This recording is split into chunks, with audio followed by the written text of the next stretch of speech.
Welcome to the Brad and Taylor Show. Today we have Dylan Tent. How's it going, Dylan? I'm doing great. How are you guys? We're good. Doing good, doing good. You're listening to the Brad and Taylor Show, a podcast that inspires entrepreneurs to pursue their passions.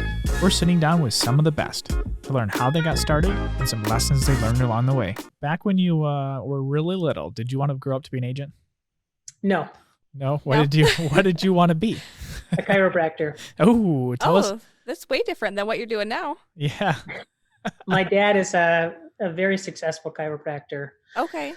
and I would go and visit his shop. And if I would have been able to do that as an apprentice and not go to college, I probably would be doing that. But Yeah. I'm really more happy with what I'm doing now. I didn't like the science classes, and I found myself writing in my chemistry lab notebook ideas on how to never take chemistry again. And I switched to an entrepreneurship program at Schoolcraft College.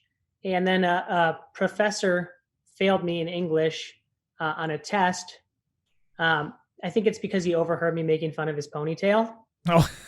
And so I quit college and I became a helicopter pilot. Okay. Nice. So where did you do your training at?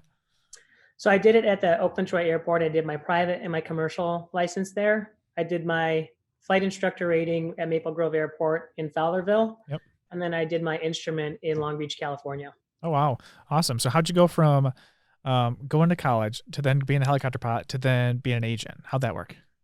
So I was in Long Beach, California, and I was going to accept a job as a flight instructor there. And they wanted me to teach people that barely spoke English how to fly. And they were giving primary students to brand new flight instructors, which is idiotic. Yep. And these people were very untalented that were coming from China. So one of my instructors actually had a girl her first day as a student pilot hit the wrong foot pedal and flipped the helicopter on the ground. Ooh. He didn't get hurt, but they wanted to pay $400 a week for that.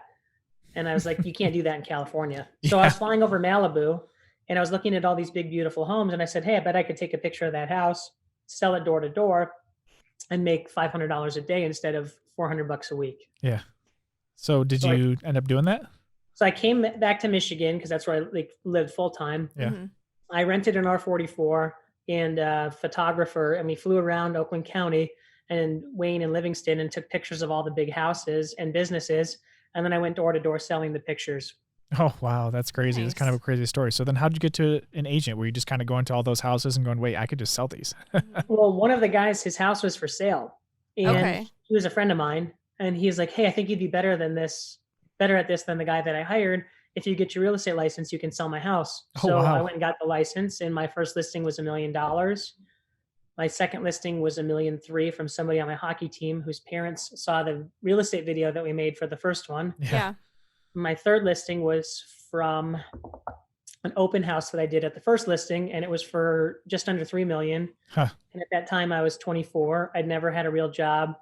And all of that happened within about 2 months of getting my license. Yeah. You're probably like, crap, I could make way more at this than anything else. So how did you, so then that kind of probably got you right into the higher end market because you're kind of Mhm. doing a lot more of the higher end stuff. So then is that kind of what kind of jump started you? I would say so. And then I wanted to work at the best luxury real estate company. And a friend of mine who was actually, I was living with in California, he was into like fancy stuff, art, wine. And he's like, oh, you got to go work at Sotheby's. And at that point I hadn't heard of it, but then I Yeah. went and looked into it. Mhm. And, it's like undisputed heavyweight champion of luxury real estate worldwide. Yeah. Okay, I was so it's the youngest- international. Yeah. And, Okay. it's like they only put offices that are in an area with a high enough average sales price. So we're Mhm. not often competing against 1 million, offices in every city. So, I really have enjoyed working there. And it's been really fun so far. What's Yeah. been your most memorable experience with real estate? Good or bad. Either one, whatever one you want to tell us. You can tell us both. I mean, my goal with the real estate was to be able to purchase a helicopter and use it to sell houses all over Michigan. So in 2019? I think it was, 2019, I bought my first helicopter. Okay. And, I've been able to sell a lot of homes in different cities because, like for example, last year there was a day where I had showings in Lapeer, Metamora, Howell, and one other city, like far enough where I would have had to drive for 7 hours just Yeah. to make Okay. 4 showings. Yeah. I played 18 holes of golf that day, and then I flew to each of the houses, and then I still made it home with plenty of time. Dang. And so that's been fun, but so that's probably as far as memorable, good.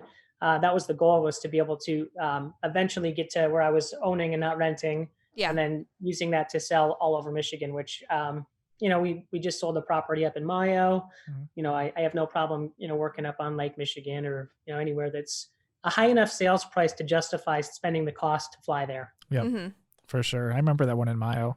Is that the one that is that the one you're talking about? Is that the one that we went up and took photos of? I remember you flying up there. There was 2 up there. Yeah. Um, Oh yeah. and you did both of them. It Yep. wasn't the one where we shot the arrow up into the air. It was the one off The the golf golf course? Yeah, that one is a pretty nice one too. That one had a nice view. I like just Yeah. that nice big window and stuff like that. That one looked awesome. That's pretty cool. Has the other one sold yet since It is then? not. Okay. But we've had Yeah. we had offers on it, and I actually don't have the listing anymore just because Yeah. we're a little probably far on price in reality. Mm-hmm. Yep. Yeah. So what's your bad experience then? You said you had Ooh. both there, so you got to dive into that one a little bit. There's probably 2, but Okay. the one I'm going to talk about, and the people that I was selling the house for were wonderful. We listed their house, and the person who bought it was from an open house, and then he listed his house for sale by owner, Mm-hmm. and then his house sold to somebody that was for sale by owner, and then my people bought, and so there was 4 contingent on the sale contingencies, Right. and 3 people without agents. Oh. So I'm doing the work for all 4 of them. Oh Yeah. dang. And then Bank of America or Chase, one of the big ones, Mm-hmm. missed the closing deadline. So we had 4 people that had to reschedule their moves. Wow. Oh no. The for sale by owners, one of them actually, the guy moved into the other person's house before it closed. And it was just a nightmare because the only person to yell at in the transaction is me. And I'm not even involved with half of these people's deals, but I Yeah. have to go and babysit them all so they all close. Yeah. Yeah, so yours can close. That's Mhm. crazy. That's crazy. I looked you up on Facebook, and you do a lot of videos, right? Can we dive into Yeah. that? Tell us about your videos that you do. So right when I got started in real estate, my friend James Cook with Cook Productions shot a video for a great landscaping company called Imagine Design and Build, if you've ever seen them. And I saw that and I was like, oh my God, you could use that to sell a house. And I've never seen anything like that before. Yeah. Mostly people had just done like a drone video, and then they Mhm. sync up like, just stock music from Apple. And then it says like the address at the beginning, and Right. that's it. And it's like it's Yep. not like it's a bad product, but it's not that exciting. Yeah. And we started doing stuff where we would identify the lifestyle of the house, and then find a way to either like really badass or really funny sell the house. Okay. Yeah. So we would either, we've jumped motorcycles over houses. I saw the dirt bike. You Um, did a shoot where the dirt bike was going through, and it's like, oh dang. Yeah, we jumped down off of my buddy's pool too. Yeah. And stuff like that. Even like movie parodies. We've done Toy Story. We've I done saw that one. That's one of my other favorite. ones that are coming that are going to be awesome. So, and they would get 4,000% more traffic if Yeah. I was in them doing something funny like a Happy Gilmore swing, Yeah. than if it's just the house. Okay. Yeah. It's crazy, especially because I know you're using Instagram a lot. You want to jump into that? Like, is that your platform that you pretty much Yep. use the most? The platform of censorship and no free speech anymore. I Oh, like man. TikTok, even though it's from China. Yeah. I like TikTok too. It's hilarious. Do you put a lot of videos out on TikTok? I still like TikTok. I get more engagement, more views, more likes on there by like 2,000% than I ever have on Instagram, Mhm. and I get paid. And Instagram just wants to censor me because I speak the truth. Scam. So, Yeah. Well, good old TikTok then. Good old TikTok. but I do love Instagram. Facebook, if Zuckerberg accidentally fell into a wood chipper, I wouldn't be bummed about it. What's your But I TikTok bet name? the 99% of the Yeah. other people that work there are probably great people, but they're Yeah. just absolutely ruined by that dunce. Yeah. What's your TikTok name so everybody listening can hop on and look at your stories there? Helly Realtor. Okay. Kelly Same for Realtor. Instagram. Okay. Oh yeah. Kelly Realtor. Yep. Yeah. Check it out, guys. Oh yeah. Okay, so what kind of advice would you give somebody kind of just starting out in the business, like just a either agent or just kind of any general business? You're going to love this one. Go for it. Hire a professional photographer. Oh dang. Oh yeah. Should we? I was just kidding. Won't say no to that. Won't say no to that. Yeah. So, That's awesome. So the cell phone photos, they don't do it justice, right? Yeah. No, they don't. Okay. I have not. Never really done that. Yeah. I mean, from other than that, I would say, if you are getting into this new, the easiest customer to sign is somebody that you've already worked with in some Mhm. other way, shape, or form. So it's obviously you have to tap into friends and family. I would dress up every day if you can, suit and tie, cufflinks. Other people will say that's not necessary, but I have signed listings from people that I met getting my driver's license photo taken at the Secretary of State. I've gotten a listing in the line for Baskin Robbins before because I looked young and they're like, why are you dressed up in a suit like that? And then I tell them my story about how I, Yeah. got into real estate, helicopters, and blah, blah, You blah. sell It's a 'em over. conversation starter. So, dress up, Mhm. keep your car clean.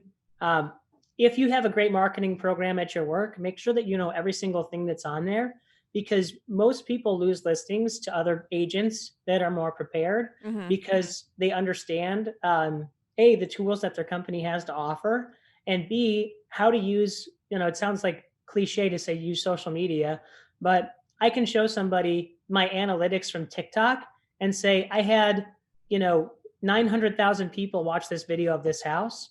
And I know 100,000 of them were from Novi, Michigan, and 50% of them were male. And then I can go run a Facebook ad targeting the males from Michigan that like Yeah. Happy Novi. Gilmore. Yep. Yeah. I mean, you can get very specific with it. So you want to be able to really show that you truly can have a higher likelihood that you'll be able to find a seller for their house than somebody that's just going to put the listing on the MLS and Zillow. Yeah, that's awesome. How long have you been doing the using TikTok? I started it last year during the lockdown. Oh, nice. And I just Yep. recycled old videos that I had. Yeah. Yeah. Because those ones work Just- really well. I mean, especially for I think that the platform and I think a lot of that because a lot of your stuff is like all. I mean, I think a lot of your stuff does really well on there. I haven't looked at yours, but I know just by the content that you already create, I already can tell it could do amazing. So I went from 0 to like 36 or 34,000 followers in 12 months. Yeah. Yeah. I probably spent 25 grand, maybe even 30 or 40 on Instagram over the last 4 years. They'll never get $1 from me again.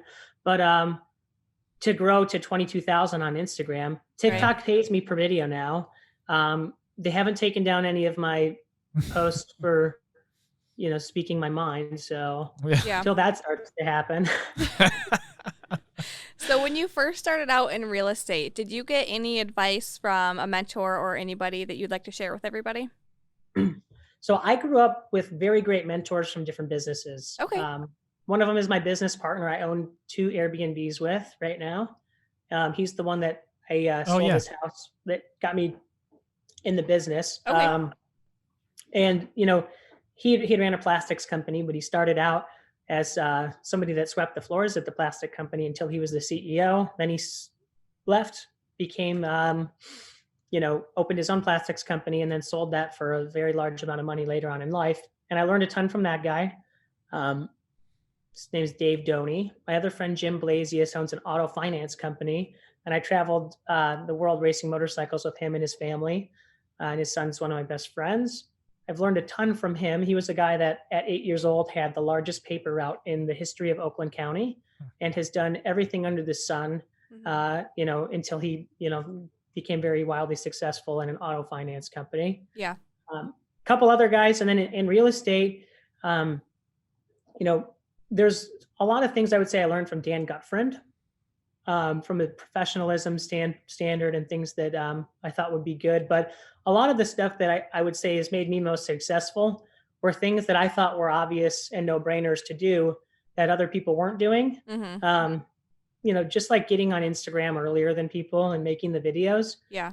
I would spend $1,000 on a video. And this is like when I'm brand new and I have no sales yet. And people are like, you're spending way too much there. I get my videos for $200 and I'm like, oh, great. Yeah.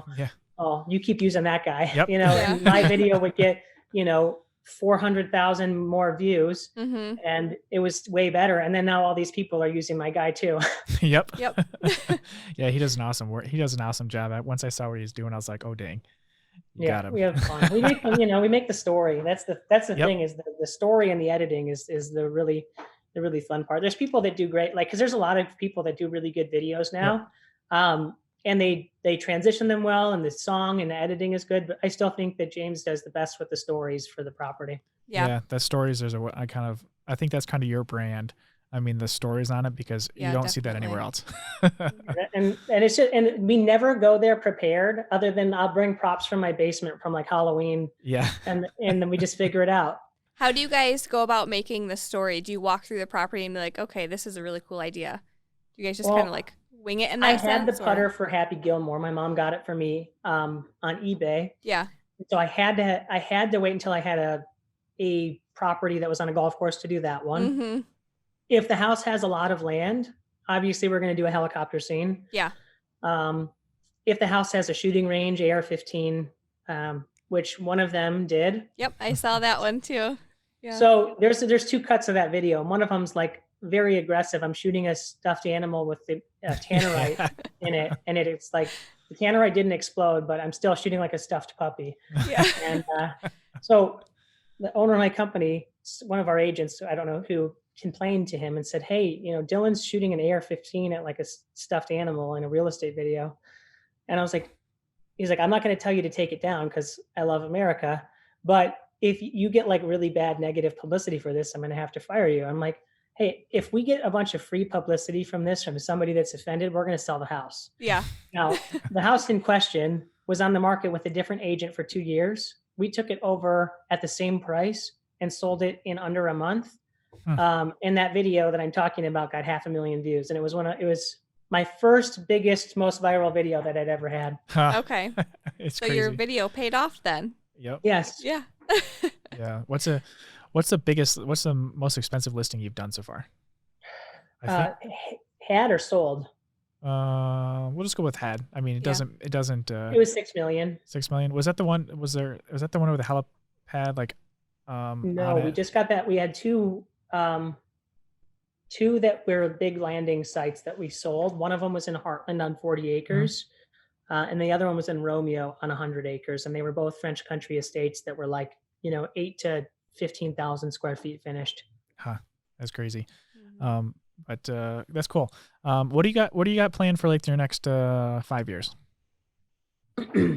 Well, right now, we're growing the Airbnb portfolio. I would like to see that be able to pay me a 100% livable income so that I can sell houses just for fun. Yeah. And it already is fun for me. And I think that by the end of this year, I could do that. Yeah. But I also have kind of an expensive lifestyle with the helicopter, which I run a helicopter tour business to help offset the cost. But I would like to own more multifamily properties. And I would like to have, obviously just the monthly cash flow being at a point and a level where I don't because right now, with the scamdemic that we had last year, I see Brad's laughing. With the scamdemic in February, by February, I had one sale, and then our genius of a governor decided to shut the whole economy down. Mm-hmm. And by May, I had only sold 2 houses in that time. And I still have, a serious amount of expenses for someone my age because of the aviation stuff. Yep. So I don't want to be in that position again where, fortunately, by the end of the year, I'd sold 40 homes, but, going from almost January to May without a paycheck was not that fun. No. I actually started selling PPE. One of my clients. Oh yeah, I remember that. One of my clients was flying 747s to China to pick up masks, and I'd go in and sell them to people and say, hey, I think these are idiotic. I don't think you actually need them, but you're going to need them for your business. So why don't you buy them from me? And that was my pitch. And they bought them, right? I made enough to make all my bills just during those months doing that. And we would just laugh about it. I'm like, yeah, this is so stupid. I can't believe that you're going to have to wear a muzzle to walk in and get a sandwich. And you have to walk in, you just have to wear the muzzle for 20 feet until you sit down. Yeah.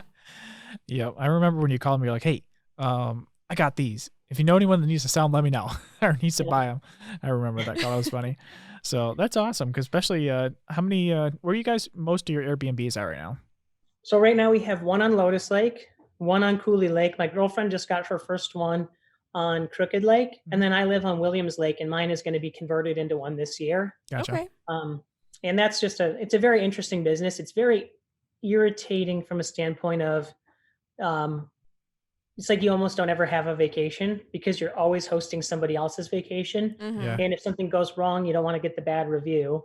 Right. So ideally, I want to get that to enough income where I'm not the property manager. It's just hired out. Yeah. Because I spent a lot of time last year. I rent pontoon boats at the houses as well. So just filling up gas for the boats and, doing a lot of things, the type of maintenance handyman work that I'm not qualified to do that I did just because it was expensive to hire somebody. Yeah. But I want to get rid of doing all of that stuff. Yeah. That's awesome. Is there anything else you want to share with everyone before we go? Well, I want to say thank you for editing all my photos during the lockdown. Oh yeah. We did a lot that time, didn't we? We did. Well, that's how we met. I know. And I'm just telling you, the reason I started using you guys for everything was because the other company that I was using, they love lockdowns and masks, and they want everybody to be in their house forever, I thought. So I was like, this is not what I want to support. I remember you calling me. You're like, hey, can you help me out here? So I remember editing all those. We edited a lot. I remember, but hey, we got the listings up and everything you needed. So that's all that mattered. And, yeah. The funny part is day one of the actual 2 weeks to flatten the curve where everybody was trapped in their house, or supposedly. Yeah. I had a listing appointment for $1.1 million, and I was like, I'm not going to not go. And so my house is on an all sports lake on Lakeville Lake up in Romeo area, or Rochester Hills area. And so I fly there because my mom was like, you're going to get pulled over. I'm like, well, nobody's pulling me over. No one's pulling over in the plane. I'll just fly. So we land in this tiny backyard. I mean, it's like a lake lot. So yes, I remember seeing this, and I was wondering. So the lot's 70 feet wide. Yeah. Yeah. And you the landed? helicopter wingspan, blade span or whatever is I don't know, 45 feet. Yeah. And so we come in there and land, and all the neighbors are freaking out or whatever. Yeah. And then to get out of there, you actually have to fly backwards. Yeah. And then flip around, because if not, the tail rotor will hit a neighbor's house. How close were the neighbors? Close enough. Yeah. Where it was uncomfortable. And I probably landed there 6 times throughout the year. It wasn't as bad because that was February or March. Mm-hmm. And so there weren't people out on the lake with the boats. But Yeah. as soon as the helicopter fires up in somebody's backyard, every single boat pulls over there, and you have a spectator show. Yeah. And you don't want to end up on video with the FAA saying, look at what this idiot just did. Yeah, exactly. So I'm getting in and out of there really quickly. Yeah. Hoping a beach ball doesn't hit the rotor blades. I remember. I think I saw that picture, and I was like, "How in the world?" Yeah. That TikTok did pretty good, actually. Yeah, that's awesome. Well, pulling off your mad skills. Well, how can people follow you and get a hold of you? Follow me on Instagram and TikTok, and and everybody knows 6 real estate agents, and I understand that. But if you're thinking of somebody that might be good for an extraordinary property, or something outside of the normal area, I love to help. Even in people that are looking for doing stuff out of state, we have Sotheby's offices in every luxury market around the world. So if you're looking to buy Miami, Naples, Aspen, Vail, even Atlanta, anywhere, we have a really good network of people. That's awesome. By the time this goes out, we have Miami opened up. Mm-hmm. Gosh, I was just down there, and the mask Karens were out of control. I thought we were actually going to Florida for freedom. We needed to go to Palm Springs or Naples, I guess, or Sarasota if we wanted to avoid that. I felt like I was in trouble the whole time, and you're spending a fortune to get yelled at. I'm going to use that term from now on. masked Yeah. Karens. Yeah, people overuse the word Nazi, so you got to use Karen instead. Yeah. Just completely cheapened the word. But everybody in 2020 is a Nazi. It doesn't matter what you do. It's a Karen's better, unless your name's Karen. Then Yeah. feel bad. Yep. Awesome. Well, with that said, thanks for being on, and we'll talk to you later. You guys have a good one. Bye. Yeah. Bye. Are these working? Sure. Here we go. Oh, there we go. I think they're working. Should we tell them? Mine keeps falling. It doesn't like my voice. What do we got to tell them? Subscribe. Subscribe. What do we got to point at? Hey, I think there's a subscription button. Like It might be there. might be right there too. Somewhere. Somewhere. Find it. It's red. Yeah. And it's Red. blue. It's green. I don't really know. It's a color. This mic isn't even attached. Did you plug these in? Well, I guess. I wonder if they can hear us. Yeah. I wonder if they hear us. Well, we should probably tell them if they can hear us. We should probably tell them to also give us a 5-star review if they're listening on Apple. That'd be cool. 5 stars, review. guys. Share it with everybody they can think of. We won't take But- 4 stars. I mean, Taylor, I don't even think these are on. I mean, No, I don't think this is working. This is not working.